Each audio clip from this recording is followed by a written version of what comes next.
Again, it's all about being number one. And that's where the San Francisco Niners are trying to get to, a place they have been number two more often than not. And they're trying to become number one.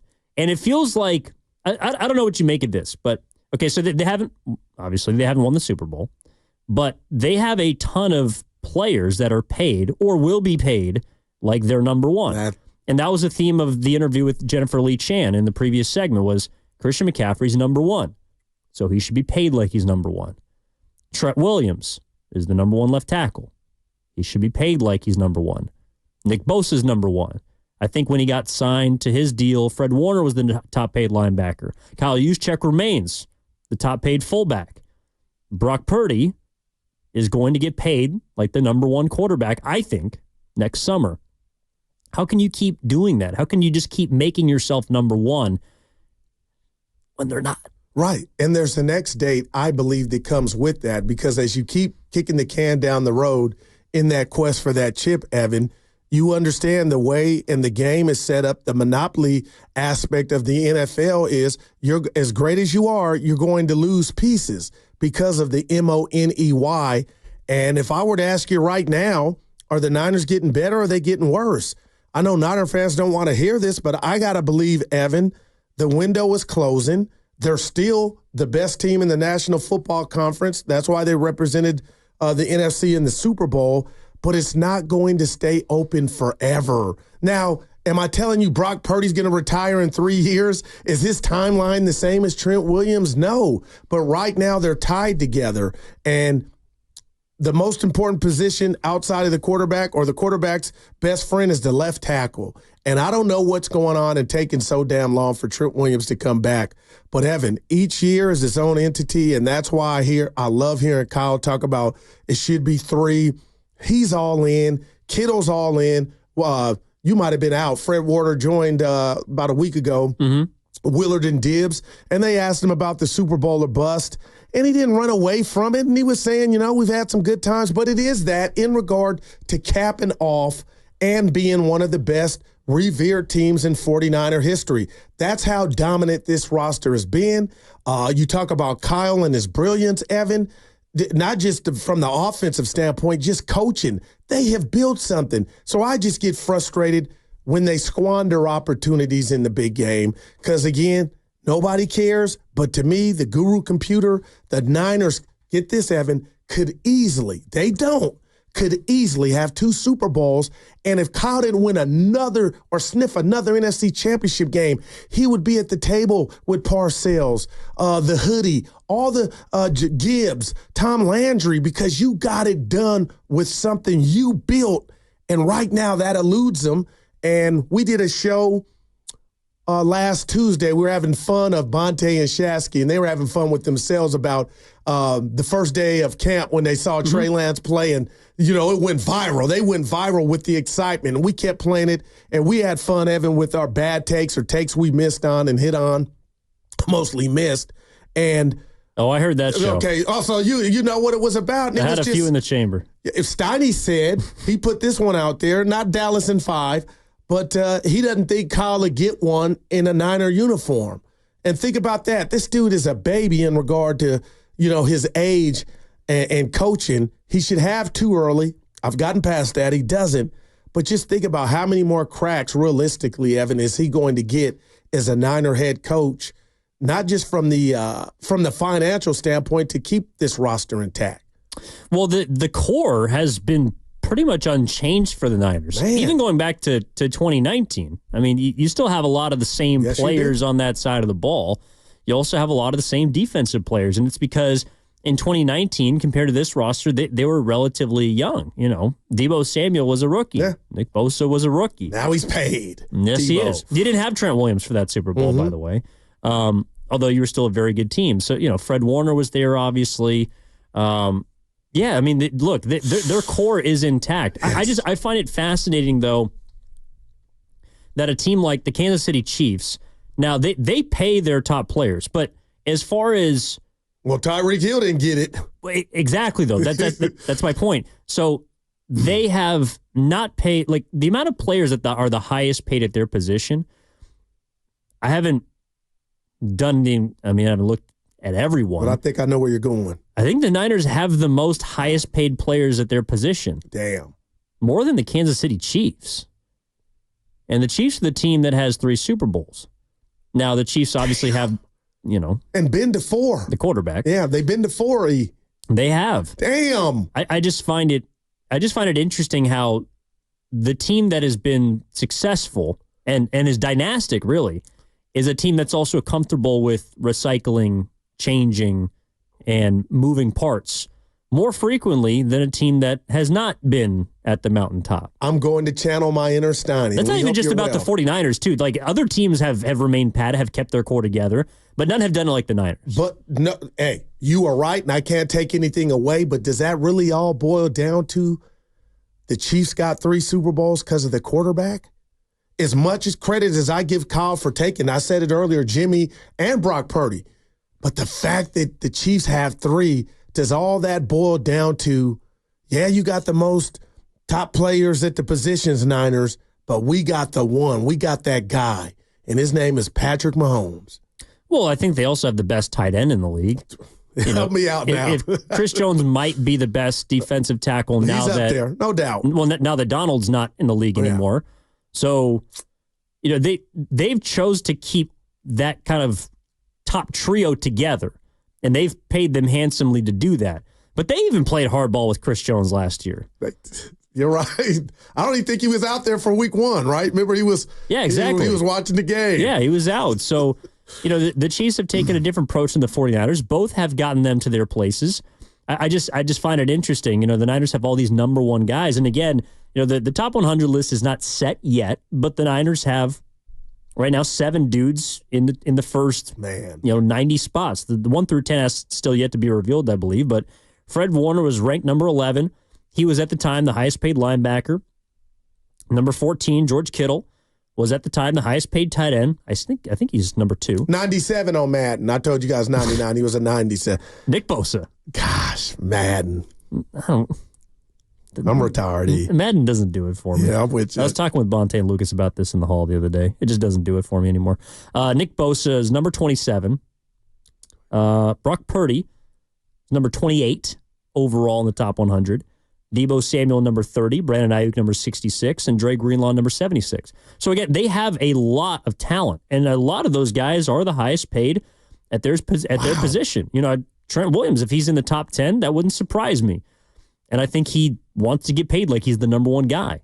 And I don't know what's taking so long, I really don't. Obviously money, but I just, like Mike Silver, that was powerful, but that was like legit. How the hell have you known this and you still are here now? And right now, the Niner camp and everything around it, Evan, has not been about the youngsters and guys making growth, or the next step. It's been all about money. And I don't know, if you can sit there and tell me, Goo, just relax. It's not about continuity. You talked about Jones last year. They went on for the Chiefs. They went on to win the Super Bowl. And we saw what happened with Bosa. But I am kind of shocked that John Lynch he just comes across to me as we got our house in order. And when Trent Williams, a guy that you need, you don't want to play around. I don't know how he doesn't have all the leverage in the world. So I am kind of perplexed as to, Ayuk I get, but Trent Williams, your left tackle, all pro, last couple of seasons, what is really going on, Well, and this is what we're talking about. This is from Mike Silver's latest column in the SF Chronicle. The issue isn't that Williams wants more money. That's a no-brainer. The real question is why the Niners, who according to Coach Kyle Shanahan have known about Williams' dissatisfaction for months, didn't handle the situation quickly and quietly during the spring. I'll just throw that to the fan base at 888-957-9570. Why haven't the Niners, if they knew about his dissatisfaction, and that money was always going to be the issue, guaranteed money, the amount of money, the respect attached to that money, if they always knew it was going to be an issue, how come it was so much easier to just give it to McCaffrey? And it went quiet, and what did you say, quiet, and whatever verbiage you used. Quickly and quietly. That's how it happened with McCaffrey. Why not with Trent? And McCaffrey wasn't there, but people said it was because he was just getting married. I also think that money might have had something to do with it during voluntary workouts, why he wasn't there. Now, he didn't have to be. But his absence was noted, and Williams' absence hasn't been noted up until now. And I think it, again, has got to do with the green. Austin's in San Jose. Again, 888-957-9570 is the number. Austin, how are you? What's going on? Hey, fellas. I'm going to throw some. I'm only kidding. I'm going to throw this out there, though, okay. Guru. Please remember I said I'm kidding. All right. It's a racial. Hey, it's race, man. That's why the brothers are waiting for their money, man. That's all I got. That's what I'm going to say. I'm just kidding. What? No. You can bring Andy that. Reid. No, I'm just Evan. Don't take it seriously. I'm just kidding. Listen, Andy Reid's a better coach than Kyle Shanahan. You forgot to mention that. It's not just the quarterback. The fact that he can play with less talent and reset every year. I think he's a coach. He's a hell of a coach. Now, I mean, remember Bill Walsh? All these guys could win with others. Bill Walsh may be a bad example, but my guy Joe Gibbs won with 3 different quarterbacks. Yeah. He got 3 Super Bowls with 3 different quarterbacks, and that's why he's a great coach, all-time coach. now So it comes down to that. And then the other thing, go ahead. I'm sorry. You got to say something. I love you so much, Austin. I interrupt you too much like I do Evan and Steiny. My whole point is it's about timing. Austin, years ago, before Reid went to Kansas City, I don't think you could make that phone call about and say it so, with your chest out about Reid being better than Kyle, because he was Kyle, and it was actually worse in Philly, going to multiple championship games and a Super Bowl not winning. But but give him credit for being there. The guy had a hell of a resume in Philly. Okay. I mean, it wasn't like he was a bum in Philly, but I'm saying Kyle still got a ways to go. He still got a ways to go to kind of equal that. And listen, Mahomes is great, man, but he didn't win it by himself. I mean, Kansas City defense played pretty good too, guys. Remember that? I mean, that team is built well. So I think coaching. I think, hey, Kyle's a great coach, but, until he can beat a guy like Andy Reid, we got to give Andy Reid his flowers. And then, hey, one thing that, Evan, you keep bugging me with this Purdy thing. I know Purdy's had a couple good 2 years, but let's not try to elevate him to the top yet. Let's see what he does this year. And you keep saying he beat Brady, he beat this guy in one game. That doesn't mean he's on their level because he won one game against them. That doesn't put him there. You've got to do it over many years, not just one contest. These guys have stood the test of time, man. Give these guys some credit for what they've accomplished.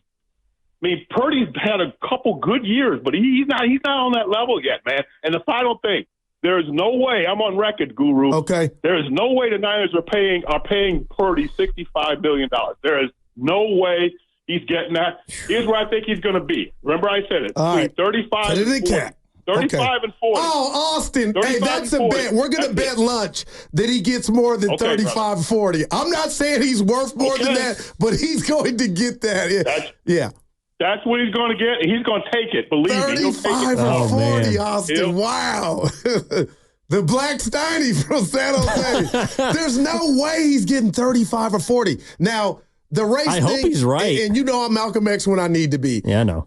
So he said he was playing with the Trent because Debo got paid, Warner got paid, so I don't think there's any race. Bosa also got paid. The NAACP ain't showing up for this Last one. I checked, the melanin clears. All right, right. But I think he mistook what I said. About all I said was the facts. Purdy's beating Goff. He's beating Dak. He's beating Love. So I just wanted to ask Austin, are you just flummoxed at the fact that Jordan Love, who hasn't done half of what in the playoffs Brock Purdy's done, Evan, that he's getting his money? Like that's, and I know we're in the Bay, but that's what should set you off to where it's not. I feel like he was acting like you're selling me or the listeners on how good Brock Purdy is. No, I mean, but and you're not. Well, we're talking about what he's done. Yeah, I mean, I'm not saying he's the greatest thing to walk God's green earth. Yeah. But I hear what Austin's saying. It's like, yes, just because you beat someone head to head, you also have to take into account, where the teams are at. My point was that he beat Brady at a time in which apparently Kyle Shanahan decided after the season that Tom Brady was the only quarterback that could come in and replace Purdy. My thing was I don't believe that if Tom Brady had been quarterbacking the 49ers last year that they would have won the Super Bowl. I don't know. They might have been in the same game. I just feel like the Chiefs were better. Like they beat them. I don't think that Purdy was the difference or would have made the difference. So, I mean, that's my opinion. Obviously, we'll never know. It's a hypothetical. But as far as the contract is concerned, Look, for the Niners' sake, I hope Purdy was willing to take 35-40. Wow, but man.